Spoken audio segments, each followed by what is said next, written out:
Once again, welcome back to KC's Classes. KC's Classes-ന്റെ മറ്റൊരു എപ്പിസോഡിലേക്ക് എല്ലാവർക്കും സ്വാഗതം. This is Kiran CS. Calicut university BCom BBA fifth semester exams start ചെയ്യാൻ പോവാണ്. സോ നമ്മൾ ഇമ്പോർട്ടൻറ്റ് ക്വസ്റ്റ്യൻസിന്റെ സീരീസ് കണ്ടിന്യൂ ചെയ്യാണ്. ഓൾറെഡി നമ്മൾ ഏറ്റവും ഇമ്പോർട്ടൻ്റ് ആയുള്ള problem paper accounting for management, ഈ ഒരു പേപ്പറിന്റെ എൻറ്റയർ ഡീറ്റെയിൽസ് ഇൻക്ലൂഡ് ചെയ്തിട്ടുള്ള ഇമ്പോർട്ടൻറ്റ് ക്വസ്റ്റ്യൻസിന്റെ വീഡിയോ അപ്ലോഡ് ചെയ്ത് കഴിഞ്ഞിട്ടുള്ളതാണ്. കാണാത്തവരുണ്ടെങ്കിൽ കാണാം. സ്മാർട്ട് സ്റ്റഡിക്ക് വളരെ ഹെൽപ്ഫുൾ ആയിരിക്കും. ഇന്നത്തെ വീഡിയോയിൽ നെക്സ്റ്റ് ഏറ്റവും ഇമ്പോർട്ടൻ്റ് ആയുള്ള പ്രോബ്ലം പേപ്പറാണ് income tax law and accounts. ഈ ഒരു സബ്ജക്റ്റിന്റെ എൻറ്റയർ ഡീറ്റെയിൽസിലോട്ടാണ് നമ്മളിന്ന് പോകുന്നത്. ഏതൊക്കെയാണ് SA ചാപ്റ്റേഴ്സ്, എങ്ങനെ പ്രയോറിറ്റൈസ് ചെയ്ത് പഠിക്കണം, ലാസ്റ്റ് മൊമെന്റിൽ പഠിക്കുന്ന കുട്ടികൾ പാസ് ആകണമെങ്കിൽ ഫോക്കസ് ചെയ്യേണ്ട ചാപ്റ്റേഴ്സ് ഏതൊക്കെയാണ്, ഇതൊക്കെ നമുക്ക് 1 by 1 ആയിട്ട് കാണാം. വീഡിയോയിലോട്ട് പോണേക്കാൾ മുമ്പ് പറയാനുള്ളത്, നമ്മുടെ സ്ഥാപനം കാലിക്കറ്റ് യൂണിവേഴ്സിറ്റി BCom BBA എല്ലാ സെമസ്റ്ററിലെയും ക്ലാസ്സസ് പ്രൊവൈഡ് ചെയ്യുന്നുണ്ട്. നമ്മുടെ ആപ്പിലൂടെയാണ് ക്ലാസ്സസ് അവൈലബിൾ ആവുക. റെക്കോർഡഡ് സെഷൻസ് ഉള്ളത് കൊണ്ട് തന്നെ എപ്പോൾ വേണമെങ്കിലും പഠിച്ച് ഡൗട്ട് ഉള്ളത് ചോദിക്കാനുള്ള അവസരം ഉണ്ടെന്നുള്ളതാണ്. ഇതുവരെയുള്ള നമ്മുടെ റിസൾട്ട്സ് ഒക്കെ സൂപ്പർ റിസൾട്ട്സ് ആണ് കേട്ടോ. സോ നമ്മുടെ ക്ലാസ്സിൽ ജോയിൻ ചെയ്ത് പഠിച്ച് നല്ല മാർക്ക് മേടിക്കാൻ താല്പര്യമുള്ള സ്റ്റുഡൻസിന് ഡിസ്ക്രിപ്ഷൻ ബോക്സിലുള്ള എൻ്റെ വാട്സപ്പ് നമ്പറിൽ കോൺടാക്ട് ചെയ്യാം, ക്ലാസ്സസ് ആക്സസ് ചെയ്യാം. BCom ഫിഫ്ത്ത് സെമസ്റ്ററിലെ 3 പ്രോബ്ലം പേപ്പേഴ്സ് ആയിട്ടുള്ള ഇൻകം ടാക്സ്, അതുപോലെ തന്നെ accounting for management, finance specialise ചെയ്തിട്ടുള്ള കുട്ടികളുടെ ഫിനാൻഷ്യൽ മാനേജ്മെന്റ്, ഈ 3 സബ്ജക്ട്സിന്റെയും ക്ലാസ്സസ് അവൈലബിൾ ആണ്. BBA സ്റ്റുഡൻസിന്റെ ഇൻകം ടാക്സും അവൈലബിൾ ആണ്. ഓക്കെ, സോ നമുക്ക് എന്തെങ്കിലും വീഡിയോയിലോട്ട് കിടക്കാം. അപ്പോൾ നമ്മുടെ സബ്ജക്റ്റ് വരുന്നത് ഇതാണ്, income tax law and accounts. As usual നമുക്ക് മൊഡ്യൂൾസിന്റെ ഡീറ്റെയിൽസിലോട്ട് പോവുകയാണെങ്കിൽ 5 മൊഡ്യൂളായിട്ട് കാണാൻ സാധിക്കും. Basic concepts, income from salary, HP, PGBP, capital gain and other sources. So നമുക്ക് ഫിഫ്ത്ത് സെമസ്റ്ററിൽ 5 ഹെഡ്സ് വരെയാണ് പഠിക്കാനുള്ളത്. ഇതിൻ്റെ കണ്ടിന്യൂവേഷൻ 6th സെമസ്റ്ററിൽ പഠിക്കാനുണ്ട്, ഇൻകം ടാക്സ് ആൻഡ് GST എന്ന് പറഞ്ഞിട്ട്. അപ്പോൾ അതുകൊണ്ട് തന്നെ ഇവിടെ ഇപ്പോൾ പഠിക്കുന്ന കാര്യങ്ങൾ ഇവിടെ വെച്ച് പോകാനുള്ളതല്ല, വീണ്ടും നമുക്ക് പഠിക്കാനുണ്ടെന്നുള്ളത് ആദ്യം മനസ്സിലേക്ക് കൊണ്ടുവരിക. പിന്നെ പറയാനുള്ളത്, ഇതിന് വേണ്ടിയിട്ടുള്ള ടെക്സ്റ്റ് ബുക്കിൻ്റെ ഡീറ്റെയിൽസിലോട്ട് പോകുമ്പോൾ സ്റ്റഡി മെറ്റീരിയൽ നോക്കി പഠിക്കരുത്. കാരണം സ്റ്റഡി മെറ്റീരിയൽ ഓൾറെഡി 2019 സിലബസിൻ്റെ യൂണിവേഴ്സിറ്റി അപ്ഡേറ്റ് ചെയ്തിട്ടുള്ള യൂണിവേഴ്സിറ്റിയുടെ വെബ്സൈറ്റിൽ എടുക്കുന്നത് അങ്ങനെ തന്നെ ആയിരിക്കും ഉണ്ടാവുക. നമുക്കറിയാം, ടാക്സിൻ്റെ കേസിലോട്ട് പോകുന്ന സമയത്ത് പുതിയ ഓരോ അസസ്മെൻറ്റ് ഇയറിൽ ഉള്ള ചേഞ്ചസ് ഉണ്ടാകും. സോ അത് ഉൾക്കൊണ്ട് വേണം പഠിക്കാൻ എന്നുള്ളത്. അപ്പോൾ കഴിഞ്ഞ പ്രാവശ്യത്തെ ഇപ്രാവശ്യം തമ്മിൽ ഈ പറയുന്ന ഫിഫ്ത്ത് സെമസ്റ്ററിൻ്റെ സിലബസിലോട്ട് പോകുമ്പോൾ കാര്യമായിട്ട് മാറ്റങ്ങളൊന്നുമില്ല. നമുക്ക് തന്നെ അറിയാം, മെയിനായിട്ട് ഇതിൽ സ്ലാബിൻ്റെ കാര്യങ്ങളിൽ വരുന്ന ചേഞ്ചസിൻ്റെ എഫക്റ്റ് 6th സെമസ്റ്ററിലാണ് മെയിനായിട്ട് വരിക. പിന്നെ ക്യാപിറ്റൽ ഗെയിൻ ചാപ്റ്ററിലാണ് കോസ്റ്റ് ഓഫ് ഇൻഫ്ലേഷൻ ഇൻഡെക്സിൻ്റെ വല്ല ചേഞ്ചസ് വരിക. ബാക്കി കാര്യമായിട്ടുള്ള ചേഞ്ചസ് ഒന്നുമില്ല. എന്നാലും നിങ്ങൾ ടെക്സ്റ്റ് ബുക്ക് പഠിക്കുമ്പോൾ കാലിക്കറ്റ് യൂണിവേഴ്സിറ്റിയുടെ കോപ്പറേറ്റീവ് സൊസൈറ്റിയുടെ ടെക്സ്റ്റ് ബുക്ക് അവൈലബിൾ ആണ്. അത് നോക്കി പഠിക്കുകയായിരിക്കും കുറച്ചുകൂടിയും ബെറ്റർ. നമ്മളിപ്പോൾ ഇവിടെ ഇമ്പോർട്ടൻറ്റ് ക്വസ്റ്റ്യൻസിൻ്റെ കാര്യങ്ങൾ ഡിസ്കസ് ചെയ്യാൻ വേണ്ടിയിട്ട് സ്റ്റഡി മെറ്റീരിയൽ എടുത്ത് വെച്ചിരിക്കുന്നു മാത്രം. ഓക്കെ, അപ്പോൾ നമുക്ക് സ്റ്റാർട്ട് ചെയ്യാം. ആദ്യത്തെ മൊഡ്യൂളിലോട്ട് പോണേക്കാൾ മുമ്പ് കുട്ടികളെ ഏറ്റവും കൂടുതൽ ചോദിക്കുന്ന ചോദ്യത്തിൻ്റെ ഡീറ്റെയിൽസിലോട്ട് കിടക്കാം. ഒന്ന് പാസ്സാകണമെങ്കിൽ മിനിമം ഫോക്കസ് ചെയ്യേണ്ട ചാപ്റ്റേഴ്സ് ഇതൊക്കെയാണ്, കുട്ടികൾക്ക് ഏറ്റവും കൂടുതൽ അറിയേണ്ടതാണ്.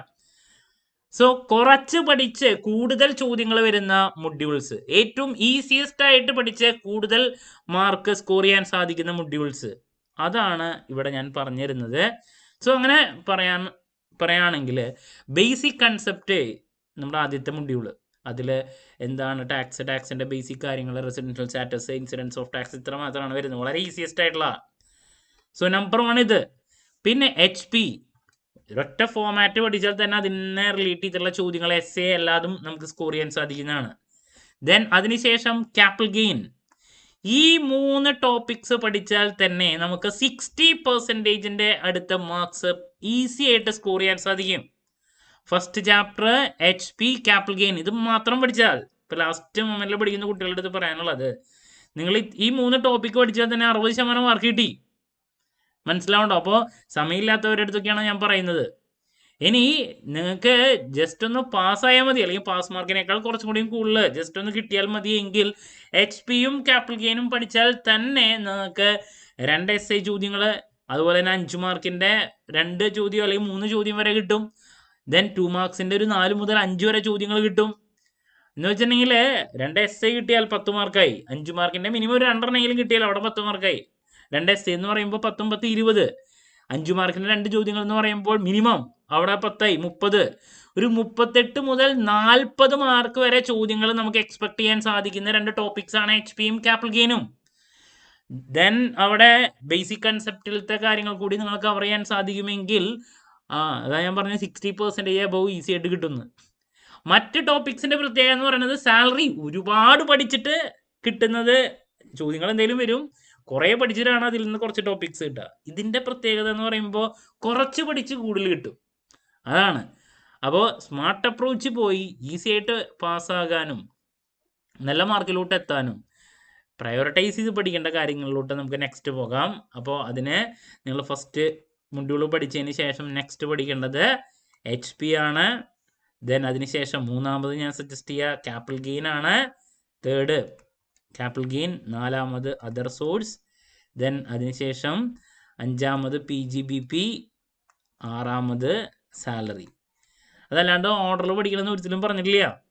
അപ്പോൾ ഈ ഓർഡറിൽ പഠിക്കുന്നതാണ് ഏറ്റവും ബെസ്റ്റ്. മനസ്സിലാവുണ്ടോ? അപ്പോൾ ക്ലാരിറ്റി കിട്ടിയെന്ന് പ്രതീക്ഷിക്കുന്നു. അപ്പോൾ ഒന്നും കഴിയാത്തവർ ഞാൻ പറഞ്ഞ ആദ്യത്തെ 3 ടോപ്പിക്സ് നോക്കുമ്പോൾ തന്നെ നല്ല മാർക്ക് കിട്ടും.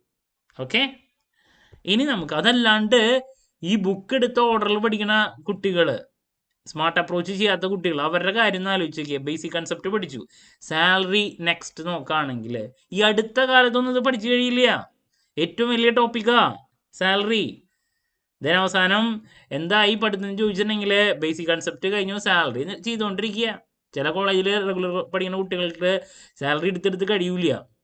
HP-ക്ക് ആകുമ്പോഴേക്കും അപ്പോൾ ഇവർക്ക് മടുത്തു പോയിണ്ടാവും ഈ സബ്ജക്റ്റ്. മെയിനായിട്ട് സ്കോർ ചെയ്യാൻ സാധിക്കുന്ന വേറെ മൊഡ്യൂൾസ് ഉണ്ട് അവിടെ.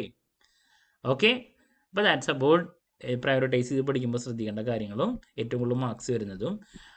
essay ടോപ്പിക്സ് എന്ന് പറയുമ്പോൾ അതുകൂടിയും പറഞ്ഞു പോവാം. essay വരുന്നത് 4 essay ഉണ്ട്, 2 എഴുതിയാൽ മതി. 3 പ്രോബ്ലംസും ഒരു തിയറിയാണ് വരാറ്. കമ്പൽസറി essay എന്ന് പറയുമ്പോൾ ഒരെണ്ണം സാലറി വരും, രണ്ടാമത് HP-യിൽ നിന്ന് വരാറുണ്ട് essay, മൂന്നാമത് ക്യാപിറ്റൽ ഗെയിൻ ഇടുന്നുണ്ട്. ഇപ്പോൾ ക്യാപിറ്റൽ ഗെയിൻ essay ഇടുന്നുണ്ട്, പിന്നെ PGBP. 4 ടോപ്പിക്സ് എന്നുള്ളത് കൊണ്ട് ഈ പറയുന്ന salary, HP, capital gain, PGBP ഈ 4 എണ്ണത്തിൽ നിന്നാണ് essay വരുന്നത്. പിന്നെ തിയറി, ഈ 4 എണ്ണത്തിൽ നിന്ന് 3 പ്രോബ്ലംസ് എന്തായാലും കിട്ടും. പിന്നെ ഒരു തിയറി ചോദ്യം എന്ന് പറയുമ്പോൾ ചിലപ്പോൾ ഫസ്റ്റ് ചാപ്റ്ററിലത്തെ തിയറി വരാറുണ്ട്. കൂടുതൽ ഫസ്റ്റ് ചാപ്റ്ററിലത്തെ തിയറിയാണ് നമ്മൾ കണ്ടുവരുന്നത്. ദെൻ ചില സമയത്ത് ക്യാപിറ്റൽ ഗെയിനെ റിലേറ്റ് ചെയ്തുള്ള തിയറിയും കണ്ടുവരുന്നുണ്ട്. അപ്പോൾ ദാറ്റ്സ് അബൌട്ട് നമ്മുടെ essay കാര്യങ്ങൾ കേട്ടോ. ഇനി നമുക്ക് ഓരോ ചാപ്റ്ററിൻ്റെ ഡീറ്റെയിൽസിലോട്ട് കിടക്കാം. ഇപ്പോൾ ഫസ്റ്റ് ചാപ്റ്റർ ബേസിക് കൺസെപ്റ്റ് ആണ് ആദ്യം വരുന്നത്. സോ ഇതിൽ നിന്ന് നമ്മൾ പ്രതീക്ഷിക്കുന്നത് ചോദ്യങ്ങൾ. ഇപ്പോൾ ഡയറക്റ്റ് ടാക്സ് എന്താണെന്ന് നോക്കാം. ദെൻ അതിനുശേഷം അസസി ആരാണ്, 2 മാർക്സിൻ്റെ ചോദ്യത്തിൽ പ്രതീക്ഷിക്കുന്ന ചോദ്യമാണ്, നിർബന്ധമായും പഠിക്കണം. ഡീംഡ് അസസി ആരാണ്, 2 മാർക്സിൻ്റെ ചോദ്യം. SSC ഇൻ ഡിഫോൾട്ട് 2 മാർക്സിൻ്റെ ചോദ്യം, നിർബന്ധമായും പഠിക്കണം. അതൊക്കെ വരുന്നതാണ് കേട്ടോ. ദെൻ അസസ്മെന്റ് എന്താണ്, അതിൽ അസസ്മെന്റ് ഇയർ 2 മാർക്സിൻ്റെ ചോദ്യം, ഇതൊന്നും സ്കിപ്പ് ചെയ്യരുത്.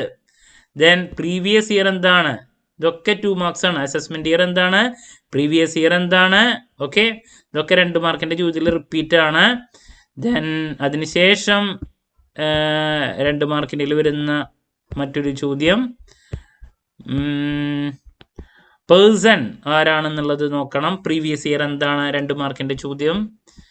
ദെൻ ഫിനാൻഷ്യൽ ഇയർ നോക്കാം. Then exceptions to the general rule of previous year ഉണ്ട്, അത് 2 മാർക്കിൻ്റെയിലോ അല്ലെങ്കിൽ 5 മാർക്കിൻ്റെയിലോ ചോദിക്കാം. 2 മാർക്സിൻ്റെ ഒരുപാട് ചോദ്യങ്ങൾ വരുന്നത് ഫസ്റ്റ് ചാപ്റ്ററിൽ നിന്നാണ്.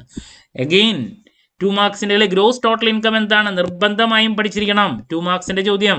ടോട്ടൽ ഇൻകം എന്താണ്, 2 മാർക്സിൻ്റെ ചോദ്യം. ഇതൊക്കെ റിപ്പീറ്റ് ആണ് കേട്ടോ. ഞാൻ ഈ പറഞ്ഞ ചോദ്യങ്ങളിൽ നിന്ന് തന്നെ 4 ചോദ്യം മുതൽ 5 ചോദ്യം വരെ നിങ്ങൾക്ക് കിട്ടും ഫസ്റ്റ് ചാപ്റ്ററിൽ നിന്ന്.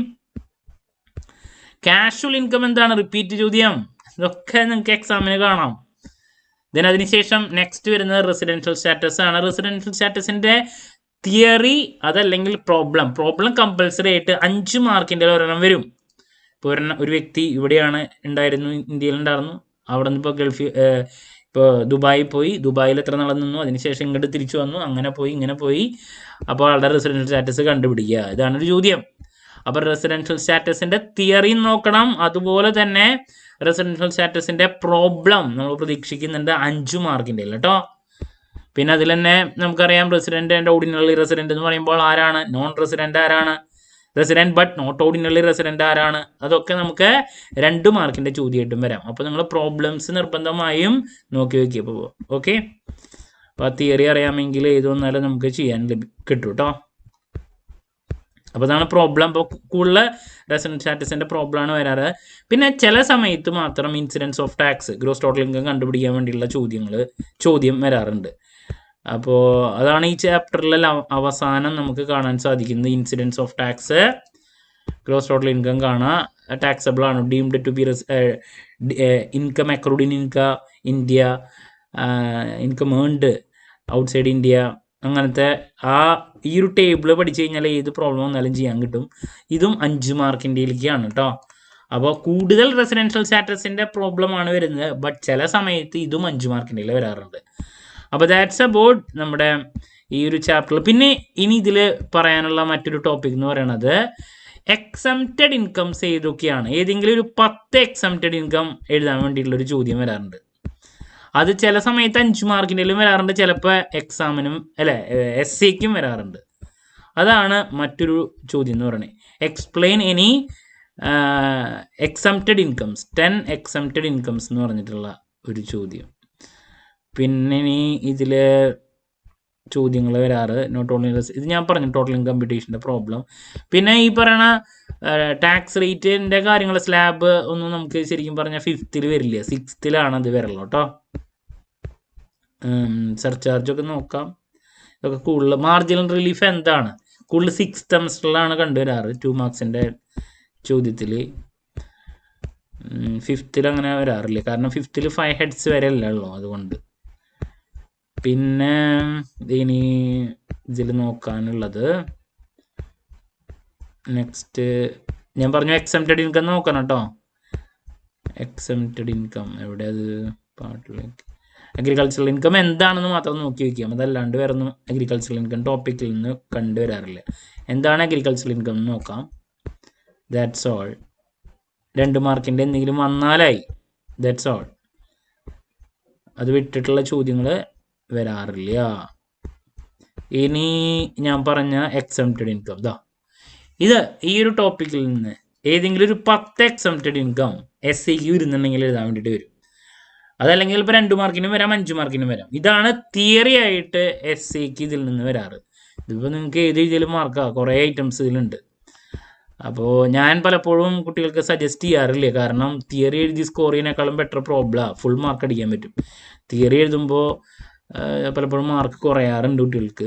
ഇനിയിപ്പോൾ ഒന്നും അറിയില്ലെങ്കിൽ ഇത് നോക്കി പോവാം, വന്നാൽ നിങ്ങളുടെ ഭാഗ്യം. 4 എസ്സേയിൽ 3 പ്രോബ്ലം ഒരു തിയറി ഇടുമ്പോൾ ഒരു തിയറി ചോദ്യമായിട്ട് പലപ്പോഴും ഇത് വരാറുണ്ട്.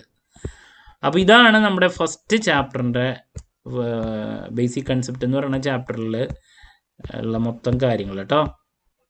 അപ്പോൾ ഇതിനൊന്ന് സമ്മപ്പ് ചെയ്യുകയാണെങ്കിൽ ഇതൊക്കെ ഇതിലുള്ളതാണ്. ഇതിൽ ഏതെങ്കിലും ഒരു 10-12 പഠിച്ചാൽ മതി. 10 എഴുതാൻ വരാറ്. 2 മാർക്സിൻ്റെ ആണെങ്കിൽ 2-3 എഴുതാൻ വരും. 5 മാർക്കിൻ്റെ ആണെങ്കിൽ 3-4 എഴുതാൻ വരും. എസ്സേക്ക് ആണെങ്കിൽ 10 പറയും. അപ്പോൾ ദാറ്റ്സ് അബൌട്ട് നമ്മുടെ ഫസ്റ്റ് മൊഡ്യൂള്. അപ്പോൾ ഫസ്റ്റ് മൊഡ്യൂൾ എന്നുള്ള മാർക്സിൻ്റെ ഡീറ്റെയിൽസിലോട്ട് പോവുകയാണെങ്കിൽ 4 മുതൽ 5 ചോദ്യങ്ങൾ വരെ മിനിമം ഒരു 4 എണ്ണമെങ്കിലും നമുക്ക് 2 മാർക്കിൻ്റെ പ്രതീക്ഷിക്കാം. 4 മുതൽ 5 ചോദ്യങ്ങൾ വരെ. 5 എണ്ണം വരാണെങ്കിൽ ഞാൻ മാക്സിമം വേണമെങ്കിൽ ഇടുകയാണെങ്കിൽ ഇപ്പോൾ ഫോർ എക്സാമ്പിൾ ഞാൻ പറഞ്ഞു 5 ചോദ്യങ്ങളാണെന്ന് വിചാരിക്കുക. അപ്പോൾ 5 × 2 10 മാർക്ക്. ദെൻ 5 മാർക്സിൻ്റെ പ്രോബ്ലം, അതുപോലെ തന്നെ തിയറി എന്ന് പറയുമ്പോൾ മിനിമം 1 മാക്സിമം 2 എണ്ണം. അപ്പോൾ അവിടെ 5 × 2 അവിടെയും വന്നു 10 മാർക്ക്. 5 മാർക്കിൻ്റെ 2 ചോദ്യങ്ങൾ. റെസിഡൻഷ്യൽ സ്റ്റാറ്റസിൻ്റെ ഒരു പ്രോബ്ലം എപ്പോഴും വരാറുള്ളതാണ്. ചിലപ്പോൾ ഒരു തിയറി വരാം, അല്ലെങ്കിൽ ഇൻസിഡൻസ് ഓഫ് ടാക്സ് വന്നാൽ അതും. അപ്പോൾ മാക്സിമം ഇടാണ് 10. പിന്നെ എസ്സേക്ക് ഒരു തിയറി ഇട്ടാലായി. അപ്പോൾ 1 × 10 ചിലപ്പോൾ മാത്രമേ വരാറുള്ളൂ. അപ്പോൾ അങ്ങനെ minimum 20 mark, maximum 30 mark. Minimum 20, maximum 30. ഇനിയിപ്പോൾ 5 മാർക്കിനുള്ള ഒരെണ്ണം ഇട്ടുള്ളൂ എങ്കിൽ അവിടെ 15 മാർക്ക്. അപ്പോൾ ഏറ്റവും കുറവ് 15 എങ്കിലും കിട്ടും ഫസ്റ്റ് ചാപ്റ്ററിലത്തെ തിയറി. ഇപ്പോൾ ഫസ്റ്റ് ചാപ്റ്ററിൽ നിന്ന് തിയറി ഇട്ടിട്ടില്ലെങ്കിൽ ഞാൻ പറഞ്ഞു ഒരു 15 to 20 മാർക്ക് വരെ ചോദ്യങ്ങളാണ്. അപ്പോൾ 2 മാർക്കിലെ നിങ്ങൾക്ക് ഒരുപാട് ചോദ്യങ്ങൾ വരുന്ന ഒരു മൊഡ്യൂളാണ് ഫസ്റ്റ് മൊഡ്യൂൾ എന്ന് പറയുന്നത്. ഞാൻ പറഞ്ഞില്ലേ 4 മുതൽ 5 വരെ ചോദ്യങ്ങൾ 5 മാർക്കിൻ്റെ എന്തായാലും പറഞ്ഞിട്ടുണ്ടാവും. അതൊരു പ്രോബ്ലം തിയറി റെസണൽ സ്റ്റാറ്റസിനെ റിലേറ്റ് ചെയ്തുള്ളതാണ് കണ്ടുവരാറ്. ഇൻസിഡൻസ് ഓഫ് ടാക്സിനെ റിലേറ്റ് ചെയ്തുള്ള പ്രോബ്ലം കൂടി വരാണെങ്കിൽ 10 മാർക്ക്, SAക്ക് ഒരു തിയറിയും കൂടി ഇടാണെങ്കിൽ ആണ് ഈ 30 മാർക്ക് വരെ. സോ ഇതാണ് ഫസ്റ്റ് മൊഡ്യൂളിൻ്റെ സ്കോപ്പ്. ഓക്കെ, 2 മാർക്സിൻ്റെ ചോദ്യങ്ങളൊക്കെ പെറുക്കി പഠിക്കുക. ഞാൻ പറഞ്ഞുള്ള ആദ്യത്തെ ചോദ്യങ്ങൾ മൊത്തം assess in default, assessment year, previous year, exemptions to the general rule of previous year, gross total income, casual income, ഇതൊക്കെ നോക്കി വയ്ക്കുക കേട്ടോ. ഇനി നമ്മൾ ഹെഡ്സിലോട്ടാണ് പോകുന്നത്. 5 ഹെഡ്സ് ആണ് വരുന്നത്. അതിൽ ഏറ്റവും വലിയ ഹെഡാണ് സാലറി. ഓക്കെ, ഒരു essay കമ്പൽസറി ആയിട്ട് വരും.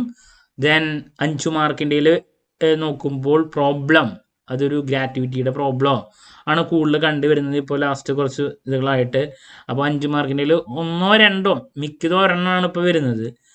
പിന്നെ 2 മാർക്സിൻ്റെ ചോദ്യങ്ങളിൽ ഒരു 3 2 or 3 ഒക്കെ വരാറുണ്ട്.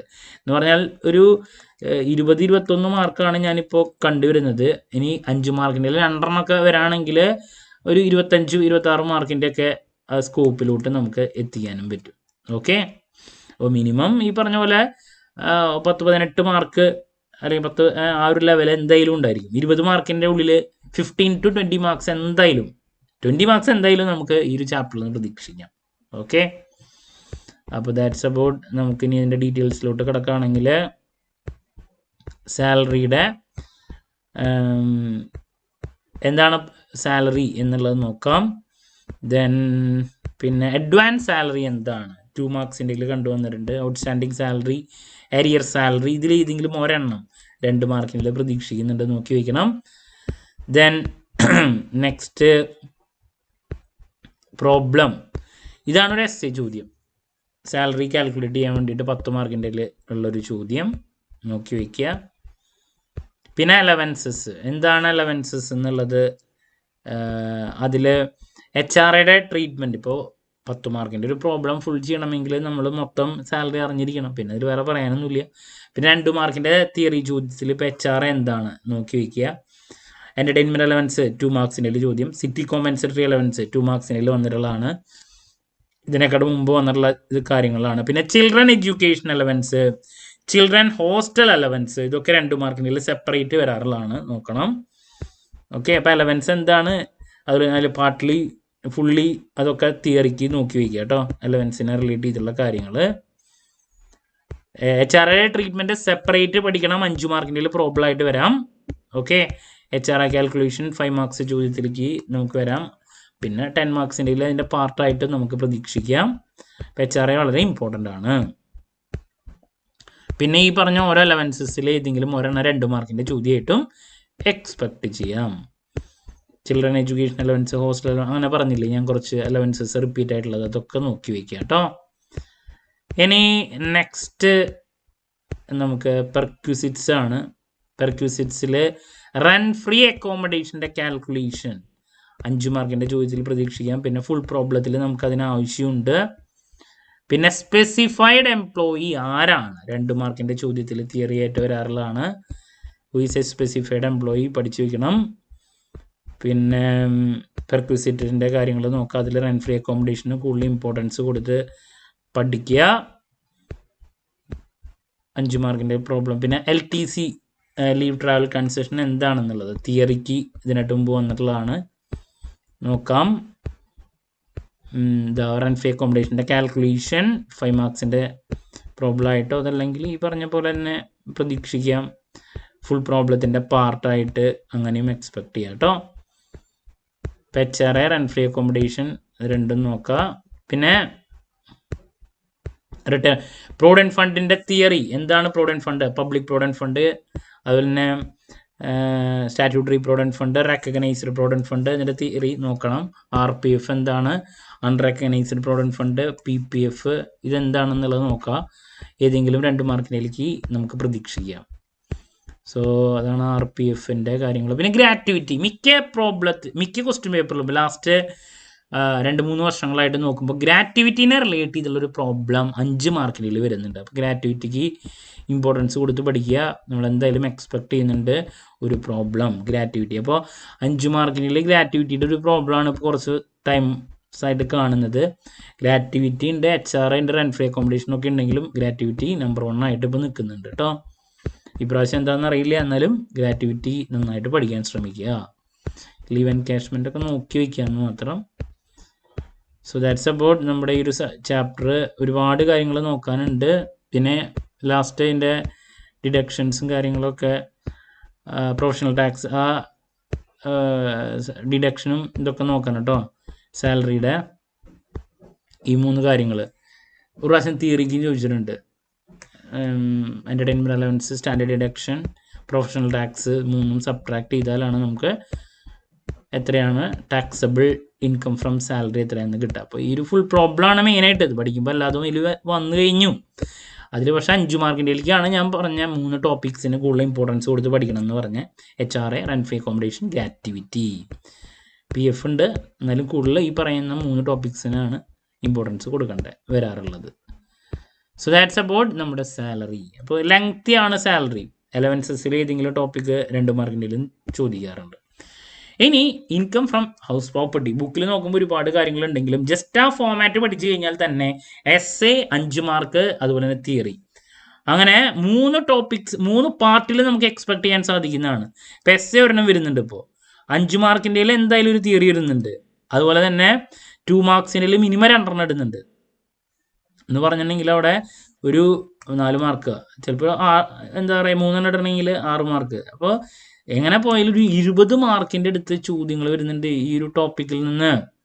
അപ്പോൾ ഒന്ന് ആലോചിച്ച് നോക്കിയേ, ജസ്റ്റ് ആ ഫോമാറ്റിലോട്ട് നിങ്ങൾ കടന്നു കഴിഞ്ഞാൽ തന്നെ income from house property easy ആയിട്ട് പഠിച്ച് അവസാനിപ്പിക്കാൻ സാധിക്കും. വല്ലാണ്ട് കോംപ്ലിക്കേറ്റഡ് പ്രോബ്ലംസ് കണ്ടുവരുന്നില്ല. അപ്പോൾ അതാ പറഞ്ഞാൽ ലാസ്റ്റ് മൊമെന്റിൽ പഠിക്കുന്ന കുട്ടികളുടെ ഒരു പിടിവള്ളി ചാപ്റ്റർ തന്നെയാണ് ഇൻകം ഫ്രം ഹൗസ് പ്രോപ്പർട്ടി. അപ്പോൾ എന്താണ് ഇൻകം ഫ്രം ഹൗസ് പ്രോപ്പർട്ടി, അതിൻ്റെ ബേസിക് തിയറി അത് നോക്കാം. ദെൻ അതിനുശേഷം ഇതിൽ പ്രതീക്ഷിക്കുന്ന ടോപ്പിക്കിലോട്ട് പോകുമ്പോൾ 5 മാർക്കിൻ്റെ ഒരു പ്രോബ്ലം, ആനുവൽ വാല്യൂ കമ്പ്യൂട്ട് ചെയ്യാൻ വേണ്ടിയുള്ള ഒരു പ്രോബ്ലം, അല്ലെങ്കിൽ ഇൻകം ഫ്രം ഹൗസ് പ്രോപ്പർട്ടി കണ്ടുപിടിക്കാനുള്ള സിമ്പിൾ പ്രോബ്ലം, പിന്നെ ഒരു ഫുൾ പ്രോബ്ലം essayക്ക് അതും വരുന്നുണ്ട്. ഓക്കെ, കോമ്പോസിറ്റ് റെൻ്റ് എന്താണ് 2 മാർക്കിൻ്റെയിലേക്ക് നോക്കി വെച്ചോളൂ. അതുപോലെ അൺറിയലൈസ്ഡ് റെൻ്റ് എന്താണ്, പ്രോബ്ലം തന്നെയാണ്. പിന്നെ ഇതിൽ ആ ഫോമാറ്റ് ഒന്ന് പഠിച്ചാൽ മതി. പിന്നെ MRV, FRV ആ കാര്യങ്ങളൊക്കെ ഇല്ലേ, ഗ്രോസ് ആനുവൽ കണ്ടുപിടിക്കുന്നതിനേക്കാൾ മുമ്പുള്ള ടോപ്പിക്കുകൾ, MRV എന്താണ്, FRV എന്താണ്, സ്റ്റാൻഡേർഡ് റെൻ്റ് എന്താണ്, okay, fair rental value, municipal rental value, actual rental value, standard rental value, ഇതൊക്കെ എന്താണെന്നുള്ളത് പഠിക്കുക. 2 മാർക്കിൻ്റെ പ്രതീക്ഷിക്കാം. പിന്നെ നമുക്ക് ഇതാണ് മൊത്തം ഏരിയ എന്ന് പറയുന്നത്. ഇൻകം ഫ്രം ഹൗസ് പ്രോപ്പർട്ടി കണ്ടുപിടിക്കാനുള്ള മൊത്തം കാൽക്കുലേഷൻ നോക്കാം കേട്ടോ. Actual value, gross annual value അല്ലേ, അപ്പോൾ സ്റ്റാൻഡേർഡ് റെൻ്റ്, ഈ കാര്യങ്ങളൊക്കെ. പിന്നെ അൺറിയലൈസ്ഡ് റെൻ്റ് എന്താണ്, 2 മാർക്കിൻ്റെ തിയറി. അപ്പോൾ പ്രോബ്ലവും അതുപോലെ തന്നെ തിയറിക്കും, തിയറി 2 മാർക്കിൻ്റെ ഒരു 2-3 എണ്ണമാണ് സാധാരണ കണ്ടുവരാറ്. essayക്കും 5 മാർക്കിലും ഓരോ പ്രോബ്ലംസ് ആണ് പിന്നെ ഇതിൽ നിന്ന് വരുന്നത്. സോ പിന്നെ ഡിഡക്ഷൻസ് സെപ്പറേറ്റ് തിയറി ചോദിച്ചിട്ടുണ്ട് ഇതിനായിട്ട് മുമ്പ് കേട്ടോ. 24 പ്രകാരം ഉള്ള ഡിഡക്ഷൻസ് ഏതൊക്കെയാണ്, interest on loan, borrowed capital, അപ്പോൾ അതിൻ്റെ തിയറിയും കാര്യങ്ങളും നോക്കി വയ്ക്കുക. ഓക്കെ, സോ ദാറ്റ്സ് അബൌട്ട് നമ്മുടെ 2ാമത്തെ ഹെഡ് കേട്ടോ. അതിൻ്റെ പ്രോബ്ലംസ്, അഡീഷണൽ പ്രോബ്ലംസ് ആണ് കാണുന്നത്. ഇനി നമ്മൾ 3ാമത്തെ ഹെഡ് എന്ന് പറയുന്നത് PGPP ആണ്. സോ PGPPയിൽ നിന്ന് തിയറി 2-3 തിയറി വരും. പ്രോബ്ലം essayക്ക് ഒരെണ്ണം ഇടാം. പിന്നെ 5 മാർക്കിൻ്റെ ഇതിൽ നിന്ന് കണ്ടുവരുന്നത് ഡിപ്രീസിയേഷനെ റിലേറ്റ് ചെയ്തുള്ള ഒരു പ്രോബ്ലമാണ് കണ്ടുവരുന്നത്. അപ്പോൾ എന്താണ് ബിസിനസ് എന്നുള്ളത് നോക്കി വയ്ക്കുക. ചോദിച്ചിട്ടുള്ളതാണ് കേട്ടോ 2 മാർക്കിന്. ബിസിനസ് എന്താണ്, സെക്ഷൻ 2 സബ്സെക്ഷൻ 13 പ്രകാരം. പ്രൊഫഷൻ എന്താണെന്നുള്ളത് നോക്കി വയ്ക്കുക. ഇതിനായിട്ട് മുമ്പ് ചോദിച്ചിട്ടുള്ള ചോദ്യമാണ് ബിസിനസ് എന്താണെന്നുള്ളതൊക്കെ. പിന്നെ നെക്സ്റ്റ് നമുക്ക് essayക്ക് ഞാൻ പറഞ്ഞ പോലെ തന്നെ ഇതിൽ നിന്നുള്ളൊരു പ്രോബ്ലം, ബ്ലോക്ക് ഓഫ് അസറ്റ്സ് എന്താണ്, 2 മാർക്സിൻ്റെ ചോദ്യം. റിപ്പീറ്റ് ആണ്, ഒരു കാരണവശാലും സ്കിപ്പ് ചെയ്യരുത്. ഡിപ്രീസിയേഷൻ്റെ പ്രോബ്ലം 5 മാർക്കിൻ്റെ റിപ്പീറ്റ് ആണ്, നിർബന്ധമായും പഠിച്ചു വയ്ക്കണം. ഓക്കെ, ഡിപ്രീസിയേഷനെ റിലേറ്റ് ചെയ്തിട്ടുള്ളത്. പിന്നെ ഞാൻ പറഞ്ഞു essayക്ക് ഉള്ളതാണ്. essayക്ക് മിക്കതും കണ്ടുവരുന്നത് ബിസിനസ്സിനെ റിലേറ്റ് ചെയ്തുള്ള ചോദ്യമാണ് പ്രൊഫഷനേക്കാൾ കൂടുതൽ വരാം, പ്രൊഫഷനും വരാം, ബട്ട് ഈ പറയുന്ന ബിസിനസ്സിന് കൂടുതൽ ഇമ്പോർട്ടൻസ് പലപ്പോഴും കണ്ടുവരാറുണ്ട്. അപ്പോൾ ബിസിനസ്സിനെ റിലേറ്റ് ചെയ്തിട്ടുള്ളത് ഒരു എസ്സേ 10 മാർക്ക്, അതുപോലെ തന്നെ ഈ പറയണ 5 മാർക്കിലെ ഡിപ്രീസിയേഷനെ റിലേറ്റ് ചെയ്തിട്ടുള്ളൊരു ചോദ്യം. ഇങ്ങനെയാണ് നമ്മൾ എക്സാമിന് കണ്ടുവരുന്നത് കേട്ടോ. പ്രൊഫഷനും നോക്കാം, രണ്ടും നോക്കണം. എക്സാമിന് ഇപ്പോൾ ലാസ്റ്റ് കുറച്ച് ടൈം ആയിട്ട് ഈ പറയുന്ന ബിസിനസ്സിൽ നിന്നുള്ളത് ഇടുന്നുണ്ടെന്ന് മാത്രം. ഇതാണ് ഡിപ്രീസിയേഷൻ റിലേറ്റ് ചെയ്തുള്ള ചോദ്യം 5 മാർക്സിൻ്റെ ഇല്ല കേട്ടോ. അത് ഇപ്പോൾ എപ്പോഴും കമ്പൽസറി ആയിട്ട് അവർ ഇടുന്നുണ്ട് ഡിപ്രീസിയേഷൻ. 5 മാർക്സിൻ്റെ വരുമ്പോൾ 5 പ്രോബ്ലംസ് 3 തിയറിയാണ് വരുന്നത് കേട്ടോ.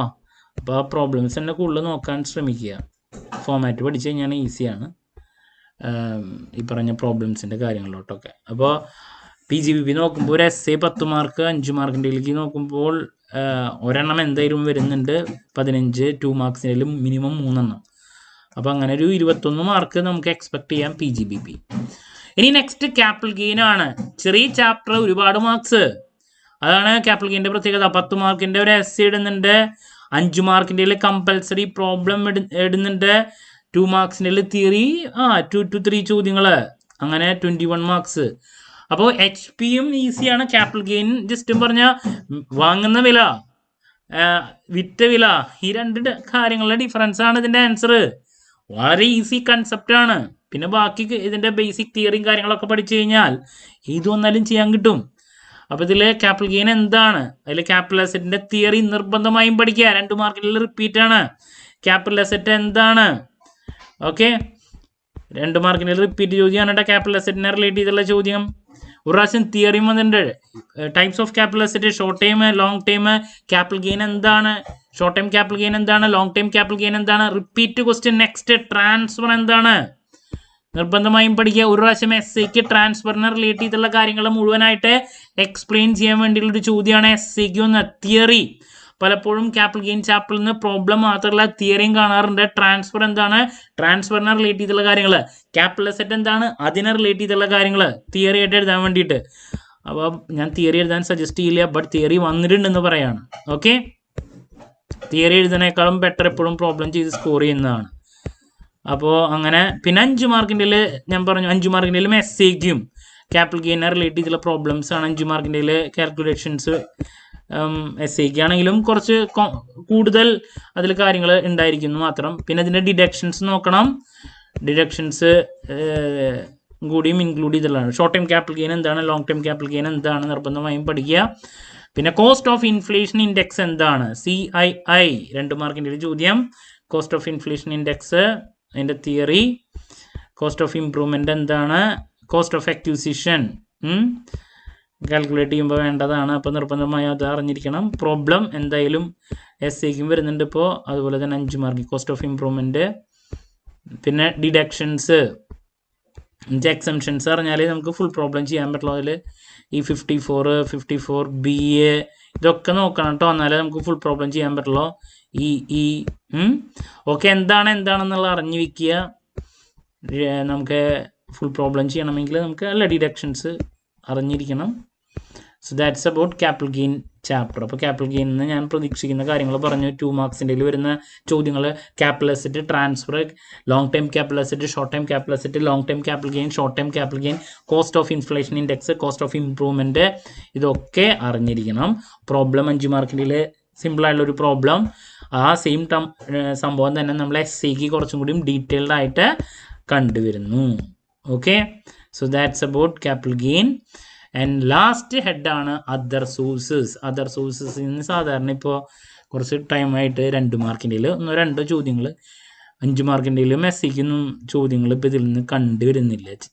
5 മാർക്കിൻ്റെ ഏതെങ്കിലുമൊക്കെ ഇട്ടാലായി. അപ്പോൾ സാധാരണ ഇപ്പോൾ ഒരു 4 മാർക്കിൻ്റെയോ അല്ലെങ്കിൽ 2 മാർക്കിൻ്റെ 2 ചോദ്യങ്ങളോ 5 മാർക്കിൻ്റെ ഒരെണ്ണം വന്നാൽ ഭാഗ്യം. ലാസ്റ്റ് കുറച്ച് വർഷങ്ങളായിട്ട് വളരെ കുറച്ച് മാർക്സിൻ്റെ ചോദ്യങ്ങൾ മാത്രമാണ് അതർ സോഴ്സിൽ നിന്ന് വരുന്നത്. ഓക്കെ, അപ്പോൾ അതർ സോഴ്സ് എന്താണ്, ഇൻകം ഫ്രം അതർ സോഴ്സ് നോക്കാം, തിയറി, പിന്നെ അതിൻ്റെ കാൽക്കുലേഷൻ നോക്കാം. ഇൻകം ഫ്രം അതർ സോഴ്സിൻ്റെ പ്രോബ്ലം, ക്യാഷ് ഫ്ലോ ഇൻകം നമ്മളിപ്പോൾ ഫസ്റ്റ് ചാപ്റ്ററിൽ പഠിച്ച സാധനം തന്നെ ഇതിലുണ്ട്, അത് നോക്കി വയ്ക്കുക എന്താണ് ക്യാഷ് ഫ്ലോ ഇൻകം എന്നുള്ളത്. ഗ്രോസിങ് അപ്പ് എന്താണ്, ഗ്രോസ് അപ്പ് ചെയ്യുക എന്ന് പറഞ്ഞാൽ എന്താണ്, TDS എന്താണ് നോക്കാം. ഗ്രോസ് അപ്പിൻ്റെ കൺസെപ്റ്റ്, ഫാമിലി പെൻഷൻ്റെ കാര്യം നോക്കി വെക്കുക കേട്ടോ. ഫാമിലി പെൻഷൻ ഇപ്പോൾ 2 മാർക്കിൻ്റെയിലോ 5 മാർക്കിൻ്റെയിലോ ഒക്കെ അവരിന്ന് മാറ്റി പിടിക്കുകയാണെങ്കിൽ ചെയ്യാൻ കിട്ടണം. ഫാമിലി പെൻഷനെ പറ്റിയിട്ട് നോക്കാം. ഗിഫ്റ്റ്, ഇൻട്രസ്റ്റ് ഓൺ സെക്യൂരിറ്റീസ് 2 മാർക്കിൻ്റെ തിയറിക്ക് നോക്കാം. ബോണ്ട് വാഷിംഗ് ട്രാൻസാക്ഷൻ 2 മാർക്കിൻ്റെ റിപ്പീറ്റ് ആണ്. ബോണ്ട് വാഷിംഗ് ട്രാൻസാക്ഷൻ നിർബന്ധം. TDS നോക്കുക, 2 മാർക്കിൻ്റെ ചോദ്യം. ഗ്രോസ് അപ്പ് നോക്കുക, ഗ്രോസിങ് അപ്പ്. ഫാമിലി പെൻഷൻസ് എന്തായാലും നോക്കി വയ്ക്കുക. ഗിഫ്റ്റിൻ്റെ ട്രീറ്റ്മെൻറ്റ് നോക്കി വയ്ക്കുക. ഇതൊക്കെ തന്നെയാണ് ഇതിൽ നമുക്ക് അറിയേണ്ട കാര്യങ്ങളുള്ളൂ. ലാസ്റ്റ് കുറച്ച് നാളുകളായിട്ട് ഇതിൽ നിന്ന് ചോദ്യം ഇടുന്നത് 2 മാർക്കിൻ്റെ എന്തായാലും ഒരു 2-3 വരും. ബോണ്ട് വാഷിംഗ് ട്രാൻസാക്ഷൻ, ഗിഫ്റ്റിൻ്റെ, ഫാമിലി പെൻഷൻ്റെ ആ കാര്യങ്ങളൊക്കെ ആണ് കണ്ടുവരുന്നത്. പിന്നെ ക്യാഷ് ഇൻകം, അത് ഫസ്റ്റ് ആപ്പിൾ പറഞ്ഞ കാര്യങ്ങൾ. പ്രോബ്ലം ഇട്ടിട്ടില്ല, വരാണെങ്കിൽ ഈസി ആയിട്ട് സ്കോർ ചെയ്യാൻ സാധിക്കുന്നതാണ്. സോ ദാറ്റ്സ് അബൌട്ട് നമ്മുടെ അതർ സോഴ്സ് ലാസ്റ്റ് ഹെഡിൻ്റെ കാര്യങ്ങൾ. അപ്പോൾ ക്ലാരിറ്റി എന്ന് പ്രതീക്ഷിക്കുന്നു. ബേസിക്സും 5 ഹെഡ്സും മാത്രം ഇൻക്ലൂഡ് ചെയ്തിട്ടുള്ള ഒരു സിലബസ് ആണ് നമ്മുടെ 5th സെമസ്റ്ററിലെ BBA-കാർക്ക് എന്ന് പറയുമ്പോൾ. ഇനി ഇതിൻ്റെ കണ്ടിന്യൂഷൻ ടോട്ടൽ ഇൻകം കൂടിയും കമ്പ്യൂട്ട് ചെയ്യാനുണ്ട്. അത്രേ ഉള്ളൂ. ബാക്കിയൊക്കെ BCom BBA സെയിം ആണ്. അപ്പോൾ ഞാൻ ഹൈ മാർക്സിലോട്ട് പോകാൻ താല്പര്യമുള്ള കുട്ടികൾ ഞാൻ ഈ പറഞ്ഞ കാര്യങ്ങൾ മുഴുവൻ നോക്കുക. ലാസ്റ്റ് മൊമെൻറ്റിൽ പഠിക്കാൻ നോക്കുന്നവരുണ്ടായിരിക്കും. അവർ ബേസിക് കൺസെപ്റ്റ്, HP, അതുപോലെ തന്നെ ക്യാപിറ്റൽ ഗെയിൻ, അത് മാത്രം പഠിച്ചാൽ എന്തായാലും ഒരു 60% അടുത്ത് മാർക്ക് സ്കോർ ചെയ്യാൻ സാധിക്കും. ദെൻ HPയും ക്യാപിറ്റൽ ഗെയിൻ നോക്കിയാൽ തന്നെ പാസ് മാർക്ക് നിങ്ങൾക്ക് കിട്ടും. ഓക്കെ, അപ്പോൾ ഇതാണ് നിങ്ങൾ ഈ ഒരു സബ്ജക്റ്റിലോട്ട് പോകുമ്പോൾ ശ്രദ്ധിക്കേണ്ട കാര്യങ്ങൾ. ഇനി നമ്മൾ ഉറപ്പായും പ്രതീക്ഷിക്കുന്ന ഓരോ പാർട്ടിലെ ചോദ്യങ്ങളുടെ discussion, last day examination tips, ഇതൊക്കെ എത്രയും പെട്ടെന്ന് തന്നെ ചെയ്യുന്നതായിരിക്കും. ദെൻ നമ്മുടെ കോച്ചിങ് ക്ലാസ്സിന് ജോയിൻ ചെയ്ത് പഠിച്ച് നല്ല മാർക്ക് മേടിക്കാൻ താല്പര്യമുള്ള കുട്ടികൾക്ക് ഡിസ്ക്രിപ്ഷൻ ബോക്സിലുള്ള എൻ്റെ വാട്സപ്പ് നമ്പറിൽ കോൺടാക്ട് ചെയ്യാം, ക്ലാസ്സസ് ആക്സസ് ചെയ്യാം. നമ്മുടെ പ്രത്യേകത എന്ന് പറയുന്നത് കുറച്ച് സമയം കൊണ്ട് തന്നെ എൻറ്റയർ സബ്ജക്റ്റ് നല്ല രീതിയിൽ പഠിപ്പിച്ച് അവസാനിപ്പിക്കുക എന്നുള്ളതാണ്. എന്ത് ഡൗട്ട് ഉണ്ടെങ്കിലും കമൻറ്റ് ചെയ്യാതിനുള്ള മറുപടി ഞാൻ വീഡിയോസിലൂടെ നൽകുന്നതായിരിക്കും. മറ്റൊരു വീഡിയോയുമായി വീണ്ടും കാണാമെന്നുള്ള പ്രതീക്ഷയോടെ നിർത്തുന്നു. This is Kiran CS signing off. Have a nice day. Thank U.